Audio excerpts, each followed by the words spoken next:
ayan ang mga mima, usap-usapan o palatanong talaga ang ngayon ng mga supporters ng EDSI ng Team Kalingap kung magkano nga raw daw ang nagastos ng Team Kalingap kasama ang sponsor ang birthday na naganap tong kay Kalingap o itong si Kalingap Angel na itong si Beyonce. So maraming sasabi na maabot daw ng 200k, 3, 150, mga ganun mga mi.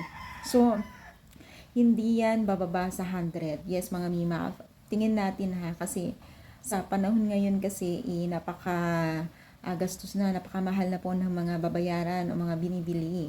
So, hindi yan na, hindi pwedeng hindi mag 100. Yan ang tingin natin, no? Kayo, tingin nyo ba, hindi mas mataas pa sa 100, 200, ganon. So, syempre, yung mga ano pa lang ganap noon talagang ginastusan na.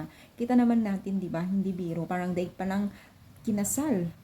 Ko ba naman na may limang lechon tapos 200 katao yung budget doon or yung meal doon. Pero syempre dahil ganun nila kamahal tong si Beyonce, parang tila animo ay wala lang sa kanila yung kanilang binibitawan na pag-i-sponsor kay Beyonce. Sobrang swerte ni Beyonce, no?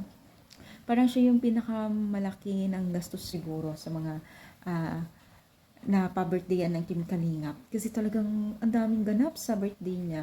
Talagang maraming mga special intermission, mga ganon. Tapos may mga drama-drama song-song na yung mga sinauna pa, di ba?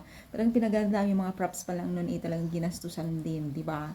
So, ano sa tingin ninyo mga mi na kung magkano ang gastos ng Team Kalingap sa pa-birthday po nila kay Beyonce kasama ang sponsor. Syempre, i-comment down kung magkano ang inyong estimate